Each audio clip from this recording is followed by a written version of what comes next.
ನಿಮ್ಮ CN23 news ಚಾನಲ್ಗೆ ಸ್ವಾಗತ ಸುಸ್ವಾಗತ. ನಾನು ನಿಮ್ಮ ನಗರ ನಾಗೇಶ್. ಪ್ರತಿ ವರ್ಷ ಪ್ರವಾಹ ಹೊಡೆತಕ್ಕೆ ಉತ್ತರ ಕರ್ನಾಟಕದ ಜಿಲ್ಲೆಗಳೇ ಹೆಚ್ಚಾಗಿ ನಲಗುತ್ತಿದ್ದು, ಬೆಳಗಾವಿಯಲ್ಲಿ ಪ್ರತಿ ವರ್ಷ 33 ಹಳ್ಳಿಗಳು ಜಲಾವೃತಗೊಳ್ಳುತ್ತಿವೆ. ಬಾಗಲಕೋಟೆಯಲ್ಲಿ ಮಿರ್ಜಿ ಎಂಬ ಊರು ಕಳೆದೊಂದು ದಶಕದಿಂದ ಮಳೆಗಾಲದಲ್ಲಿ ಮುಳುಗುತ್ತಿದೆ, ಆದರೂ ಸ್ಥಳಾಂತರವಾಗಿಲ್ಲ.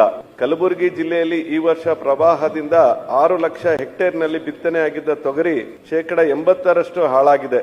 ಮುಂದುವರೆದು ಉತ್ತರ ಕನ್ನಡ, ಕಾರವಾರ, ಭಟ್ಕಳ, ಉಡುಪಿ, ಮಂಗಳೂರು ನೆರೆ ಹಾವಳಿಯಿಂದ ತತ್ತರಿಸಿದ್ದು, ಇದೇ ಕಳೆದ 2019-20 ಸಾಲಿನಿಂದ ಅಂದರೆ 5 ವರ್ಷಗಳಿಂದ ಅತಿವೃಷ್ಟಿ ಪ್ರವಾಹದಿಂದ ಆಗಿರುವಂತಹ ಚಿತ್ರಣ ಒಂದೆಡೆಯಾದರೆ, ಮತ್ತೊಂದು ಕಡೆ ಪ್ರವಾಹದಿಂದ ಸಂತ್ರಸ್ತರಾದ 3 ಲಕ್ಷ ಕುಟುಂಬಗಳ ಪೈಕಿ ಇಲ್ಲಿವರೆಗೂ ಸಾವಿರಾರು ಕುಟುಂಬಗಳಿಗೆ ಸರ್ಕಾರದ ಪರಿಹಾರದಲ್ಲಿ ಮನೆ ನಿರ್ಮಾಣ ಸಾಧ್ಯವಾಗಿಲ್ಲ.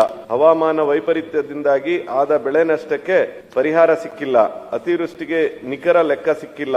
ಊರುಗಳನ್ನು ಸ್ಥಳಾಂತರಿಸುವುದು ಕೇವಲ ಚರ್ಚೆ ಹಂತದಲ್ಲಿಯೇ ಮುಳುಗಿ ಹೋಗಿದೆ. ತತ್ಪರಿಣಾಮ ಸರ್ಕಾರದ ಧೋರಣೆಯಿಂದಾಗಿ ನಿರ್ಗತಿಕರ ಸಂಖ್ಯೆ ಹೆಚ್ಚಳವಾಗತೊಡಗಿದೆ.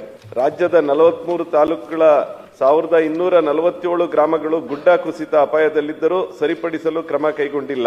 ಗುಡ್ಡ ಕುಸಿತದಿಂದಾಗಿ ಮನೆ ಕಳೆದುಕೊಂಡವರಿಗೆ ಶಿವಮೊಗ್ಗ ಸೇರಿದಂತೆ ಮಲೆನಾಡು ಪ್ರದೇಶಗಳಲ್ಲಿ ಇನ್ನೂ ಮನೆ ಕೊಟ್ಟಿಲ್ಲ.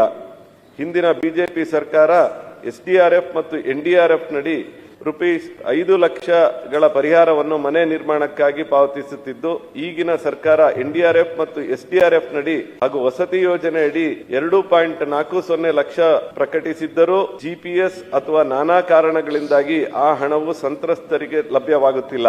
ಅಂಕಿಅಂಶಗಳ ಪ್ರಕಾರ ಗ್ರಾಮೀಣ ಭಾಗದಲ್ಲಿ 2.5 ಲಕ್ಷ ಮನೆಗಳು ಹಾನಿಯಾಗಿದ್ದು, ನಗರ ಭಾಗದಲ್ಲಿ 30,000ಕ್ಕೂ ಹೆಚ್ಚು ಮನೆಗಳು ಹಾನಿಗೊಳಗಾಗಿವೆ. ಅದೇ ರೀತಿ ಗ್ರಾಮೀಣ ಭಾಗದಲ್ಲಿ 2.27 ಲಕ್ಷ ಮನೆಗಳ ನಿರ್ಮಾಣ ಆರಂಭವಾಗಿದ್ದರೆ, ನಗರ ಭಾಗದಲ್ಲಿ 27,835 ಮನೆಗಳ ನಿರ್ಮಾಣ ಪ್ರಾರಂಭವಾಗಿದೆ.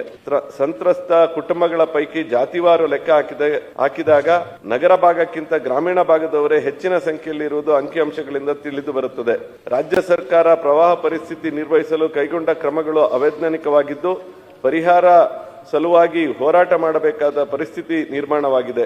ಕಳೆದ 2.5 ವರ್ಷಗಳಿಂದ ಪರಿಹಾರ ಸಲುವಾಗಿ ಗೋಳಾಡುತ್ತಿರುವ ಕುಟುಂಬಗಳಿಗೆ ಸರ್ಕಾರ ಕೂಡಲೇ ವೈಜ್ಞಾನಿಕ ರೀತಿಯಲ್ಲಿ ಪರಿಹಾರ ಮಂಜೂರು ಮಾಡಬೇಕೆಂದು ಶೂನ್ಯ ವೇಳೆಯಲ್ಲಿ ಮಾನ್ಯ ಮುಖ್ಯಮಂತ್ರಿಗಳನ್ನು ಒತ್ತಾಯಿಸುತ್ತೇನೆ.